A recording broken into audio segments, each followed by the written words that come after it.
Hello class fourth. Last class में हम लोगों ने पढ़ा सेफ्टी रूल्स हमारे लिए कितने इम्पोर्टेंट हैं और अलग अलग जगह पर हमें सेफ्टी रूल्स जो हैं उनको फॉलो करना चाहिए। किस तरीके से हम सेफ्टी रूल्स को फॉलो करते हुए जो एक्सीडेंट्स हैं उनसे हम लोग बच सकते हैं। अगर हम घर पर होते हैं तो हमें कौन कौन से सेफ्टी रूल्स जो हैं उनको फॉलो करना चाहिए। अगर हम किचन में होते हैं तो हमें कौन कौन सी चीज़ों से बचना चाहिए। और आज हम लोग पढ़ेंगे safety from electric shock. Electric shock से बचने के लिए हमें कौन कौन से सेफ्टी रूल्स फॉलो करने चाहिए। Handling electric switches, sockets and appliances without proper care can result in an electric shock। अगर कोई भी इलेक्ट्रिक स्विचेस, सॉकेट्स और कोई भी इलेक्ट्रिक जो अप्लाइंसेस होते हैं अगर हम उनको प्रॉपर केयर के साथ अगर उनको हैंडल नहीं करते हैं तो इसकी वजह से इलेक्ट्रिक शॉक जो है वो हमें लग सकता है। So we should always follow these safety rules. इसीलिए हमें कुछ जो सेफ्टी रूल्स हैं उनको हमेशा फॉलो करना चाहिए वाइल हैंडलिंग इलेक्ट्रिक डिवाइसेस। जब हम इलेक्ट्रिक डिवाइसेस अगर हम यूज़ कर रहे हैं, हैंडल कर रहे हैं तो हमें ये कुछ सेफ्टी रूल्स हैं जिनको हमें हमेशा फॉलो करना चाहिए। तो क्या क्या सेफ्टी रूल्स हमें फॉलो करने चाहिए। Number 1, do not touch electric switches and appliances with weight hand. अगर आप कोई भी इलेक्ट्रिक आइटम्स यूज़ कर रहे हो, अप्लायंसेस यूज़ कर रहे हो तो हमें कभी भी उनको गीले हाथ से टच नहीं करना चाहिए। Do not insert anything into electric point और सॉकेट। यहाँ पर आप देख रहे हैं ये बॉय जो यहाँ पर दिख रहा है ये शैतानी कर रहा है, पैन को लेकर के वो सॉकेट के अंदर उसके अंदर डाल रहा है। तो इस तरीके से कोई भी जो इलेक्ट्रिक पॉइंट होते हैं, सॉकेट्स होते हैं, उनके अंदर हमें कुछ भी इस तरीके से डालना नहीं चाहिए। If you notice any loose electric wire, अगर आप कोई भी लूज खुला हुआ वायर, आपने देखा होगा वायर के ऊपर एक प्लास्टिक जो है वो लेयर लगी हुई होती है जिससे कि वो पूरे वायर को जिसका भी वो वायर होता है, जैसे कि कॉपर का वायर है, एल्यूमिनियम वायर है, तो वो उसके ऊपर एक थिक लेयर प्लास्टिक की लगी हुई होती है। तो अगर वो थिक लेयर हटी हुई है यानी कि लूज इलेक्ट्रिक वायर जो है उसको हमें कभी भी टच नहीं करना चाहिए। हमें इन्फॉर्म करना चाहिए अपने एल्डर्स को अगर इस तरीके का खुला हुआ तार अगर हम देखते हैं। And do not ever touch it, और कभी भी उसे टच नहीं करना चाहिए। उसके अलावा सेफ्टी एट स्कूल, ये तो हो गया इलेक्ट्रिक शॉक से बचने के लिए। अगर हम घर पर हैं, हम किचन में हैं तो हमें कौन कौन से सेफ्टी रूल्स फॉलो करना है। लेकिन स्कूल में भी हमें काफ़ी सेफ्टी के साथ रहना चाहिए। कुछ सेफ्टी रूल्स हमें स्कूल में फॉलो करने चाहिए। Do not slide down the banister. यहाँ पर आप देख रहे हैं ये स्टेयर्स हैं, स्टेयर्स के साइड में आपको ये जो रेलिंग टाइप की दिख रही है ना, इस तरीके से हमें कभी भी इसके ऊपर से, यहाँ पे जो शैतानी करता हुआ आपको बच्चा दिख रहा है, इस तरीके से हमें मतलब किसी भी बच्चे को स्कूल में जा कर के नहीं करना चाहिए। Never run on the stair. Stair से जब आप नीचे आ रहे हो या फिर स्टेयर से ऊपर जा रहे हो तो हमें दौड़ते हुए स्टेयर से नहीं आना चाहिए, नहीं जाना चाहिए। Do not push anyone while climbing up और डाउन द स्टेयर्स। अगर आप स्टेयर्स के ऊपर चढ़ रहे हो या स्टेयर से आप उतर करके नीचे आ रहे हो तो किसी को भी आपको पुश नहीं करना है, धक्का नहीं देना है। हमेशा एक डिस्टेंस बना करके आपको स्टेयर्स के ऊपर जाना है, स्टेयर्स से नीचे आना है। Okay, then do not carry any sharp objects to school. कोई भी शार्प ऑब्जेक्ट्स जैसे कि आपका नाइफ हो गया, ब्लेड हो गया, सीजर्स हो गया, तो हमें ये कभी भी कैरी करके स्कूल में आइटम्स नहीं ले जाने चाहिए। Do not push others while boarding the school bus. जब आप बस में चढ़ रहे हो, बस जैसे आपकी मॉर्निंग में आप आते हो, बस के लिए वेट करते हैं, तो कई बार बच्चे क्या करते हैं एक दूसरे को पुश करते हैं। उनको लगता है कि वो सीट जो है, गाड़ी की फर्स्ट सीट जो है उस पर मुझे बैठना है या फिर मुझे अपने फ्रेंड के साथ ही बैठना है। तो वो क्या करते हैं कई बार पुश करना स्टार्ट कर देते हैं और गाड़ी में बस में चढ़ते हुए वो कई बार गिर भी जाते हैं। तो इस तरीके से आपको दूसरे बच्चों को बस के ऊपर चढ़ते हुए कभी भी पुश नहीं करना चाहिए। Always wait for your turn, हमेशा आपको एक क्यू में, प्रॉपर क्यू में आपको खड़ा होना चाहिए बस में चढ़ने के लिए।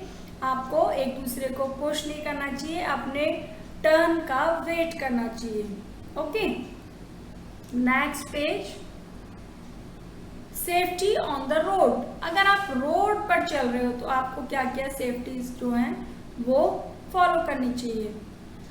Always cross the road at the zebra crossing, हमेशा अगर आपको रोड क्रॉस करनी है तो आप कैसे क्रॉस करोगे, ज़ेब्रा क्रॉसिंग से ही आपको रोड क्रॉस करनी चाहिए। Before crossing first look to your right, then left and then to your right again. आप अगर रोड क्रॉस कर रहे हो तो ऐसे नहीं कि आप डायरेक्टली रोड क्रॉस करके दूसरी साइड में चले जाओ, क्योंकि आपने देखा होगा रोड पर तो सारे टाइम जो है व्हीकल्स चलते रहते हैं, है ना। तो हमेशा हमें रोड क्रॉस करने के लिए पहले अपने राइट में देखना चाहिए, फिर हमें लेफ्ट में देखना चाहिए, फिर अगेन राइट में देख करके, मतलब दोनों डायरेक्शंस में आपको देखने के बाद ही रोड को क्रॉस करना चाहिए। If there is no traffic coming in from either side, cross the road। जब आप कंफर्म कर लो कि दोनों साइड से कोई भी ट्रैफिक जो है वो नहीं आ रहा है, कोई भी व्हीकल नहीं आ रहा है, तभी आपको रोड को क्रॉस करना चाहिए। Always walk on the pavement, हमेशा आपने देखा होगा रोड के साइड में जो स्पेस बना हुआ होता है वहीं पर आपको वॉक करना चाहिए, चलना चाहिए। Do not run and play on the road, कभी भी रोड के ऊपर आपको खेलना नहीं चाहिए और दौड़ना तो बिल्कुल भी नहीं चाहिए। Always wear helmet while riding a two wheeler, अगर आप टू व्हीलर पर जा रहे हो, जैसे यहाँ पे आप पिक्चर में देख रहे हैं ना, स्कूटर पर जा रहे हैं पापा एंड बेटा, तो उन्होंने हेलमेट पहना हुआ है। तो इसी तरीके से अगर आप टू व्हील्स वाले टू व्हीलर्स पर अगर आप जा रहे हो तो आपको हमेशा राइड करते हुए हेलमेट को पहनना चाहिए। Always wear seat belt when travelling in a car, और अगर आप कार में ट्रेवल कर रहे हैं तो हमेशा आपको सीट बेल्ट लगाना चाहिए। अगर बाई चांस अगर एक्सीडेंट होता भी है तो सीट बेल्ट जो है वो काफ़ी हद तक आपको बचाता है। ओके, तो इस तरीके से अगर आप रोड पर होते हैं तो आपको ये सारे सेफ्टी रूल्स फॉलो करने चाहिए, जिससे हम लोग एक्सीडेंट्स होने से रोक सकते हैं, बचा सकते हैं। सेफ्टी एट द प्लेग्राउंड, अगर हम प्लेग्राउंड में हैं, हम अपने फ्रेंड्स के साथ खेल रहे हैं, अपने क्लासमेट्स के साथ खेल रहे हैं, तो हमें कौन कौन सी सेफ्टी जो है वो रखनी चाहिए। Always wait for your turn on the slide और स्विंग, अगर आप देखते होंगे बहुत सारे झूले होते हैं, अगर हम प्लेग्राउंड में जाते हैं तो डिफरेंट टाइप के वहाँ पर स्विंग्स होते हैं, स्लाइड्स होते हैं, है ना। तो हमें हमेशा क्या करना चाहिए, उसके लिए आप ग्राउंड में अगर जा रहे हो तो अपने टर्न का वेट करना चाहिए। ऐसे नहीं कि आप स्लाइड पर चढ़ रहे हो, एक बच्चा ऊपर बैठा हुआ है, आपने उसको पुश कर दिया और उसको चोट लग जाए। तो कहीं भी अगर आप जाते हो, रोड पर आप जाते हो, बस में अगर आप चढ़ रहे हो, हमेशा अपने टर्न का वेट करना चाहिए, है ना। ये एटिकेट्स होते हैं जो हमें हमेशा ध्यान रखने चाहिए।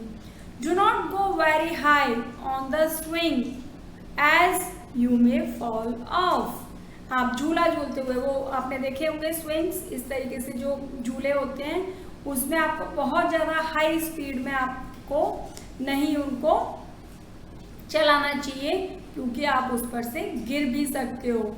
Never push your friends while playing, अपने फ्रेंड्स को कभी भी खेलते हुए पुश नहीं करना चाहिए, धक्का नहीं देना चाहिए, क्योंकि आप अगर स्लाइड के ऊपर हो, अगर आपने अपने फ्रेंड को पुश किया तो उसको चोट लग सकती है ना।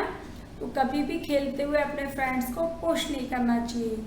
Never try to jump off a swing और अ स्लाइड, कभी भी स्लाइड के ऊपर या फिर आप ऊपर चढ़ते हो, स्विंग के ऊपर अगर आप चढ़ रहे हो, झूल रहे हो इस तरीके से, तो आपको उसके ऊपर से जंप नहीं करना चाहिए, क्योंकि अगर आप चलते हुए स्विंग से अगर आप जंप करने की कोशिश करोगे तो आप गिर सकते हो, आपके चोट भी लग सकती है। तो इस तरीके से कभी भी चलते हुए आपको स्विंग पर से जंप नहीं करना चाहिए।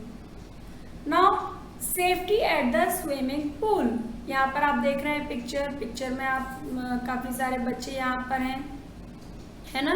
तो आपको करना क्या है, उनको इसमें अगर स्विमिंग पूल में जा रहे हैं तो हमेशा अपने एल्डर्स को साथ में रखना है और कभी भी अकेले वहाँ पर नहीं जाना है। Stay at the shallow end of the swimming pool. यहाँ पर आप देख रहे हैं ये स्विमिंग पूल है। हमेशा आपने देखा होगा अगर आप स्विमिंग पूल में गए हैं तो सेंटर में जाकर के पानी जो है वो बहुत ज़्यादा होता है और साइड में थोड़ा सा कम होता है, तो आपको वहीं पर रुकना चाहिए। आपको इस तरीके से स्विमिंग पूल में लास्ट में बीच में अचानक से नहीं जाना चाहिए। Make sure there is an adult in the swimming pool with you. हमेशा इंश्योर करिए अगर आप स्विमिंग पूल में जा रहे हैं तो आपके साथ कोई भी एल्डर पर्सन जो है वो ज़रूर होना चाहिए, आपको अकेले वहाँ पर नहीं जाना चाहिए। Do not jump into the pool unless you know how to swim well. अगर आपको अच्छे से स्विमिंग नहीं आती है तो आपको बिना स्विमिंग जाने हुए उस पूल के अंदर सीधे जाकर के जंप नहीं करना चाहिए, बल्कि आपको एक ट्रेनर के साथ में ही उसके अंदर जाना चाहिए। Always wear a life jacket before entering the pool. आपने देखा होगा जब स्विमिंग पूल में जाते हैं तो काफ़ी सारे रबर वाले उसके अंदर टायर टाइप के ट्यूब्स जो हैं वो पड़े हुए होते हैं। बच्चे जो हैं उसको पहन करके उसके अंदर जाते हैं। तो इस तरीके से आपको लाइफ जैकेट जो है वो उनको पहन करके ही एंटर करना चाहिए अगर आपको अच्छे से स्विमिंग नहीं आती है। डायरेक्टली आपको जाकर के स्विमिंग नहीं स्टार्ट कर देनी चाहिए। ओके, देन नेक्स्ट है आपका फर्स्ट एड।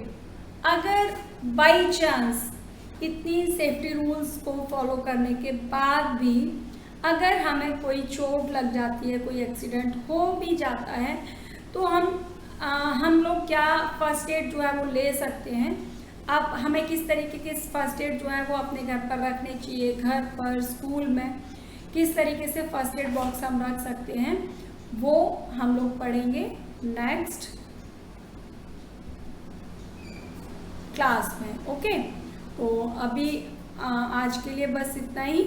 अभी आपको करना क्या है, कहाँ कहाँ पर हमें कौन कौन से स्विमिंग पूल में, प्लेग्राउंड में और रोड पर हमें किस तरीके से प्रिकॉशंस रखने चाहिए, कौन कौन से सेफ्टी रूल्स फॉलो करने चाहिए, आप इस क्लास में ये पूरा इसको रीड करेंगे। और जो भी हार्ड वर्ड्स आए हैं उनको आपको क्या करना है, उनको अंडरलाइन करके उनको लिखना है और साथ में लर्न भी करना है। नेक्स्ट क्लास में हम लोग करते हैं first aid for these accidents, हम लोग क्या क्या कर सकते हैं। Okay, bye.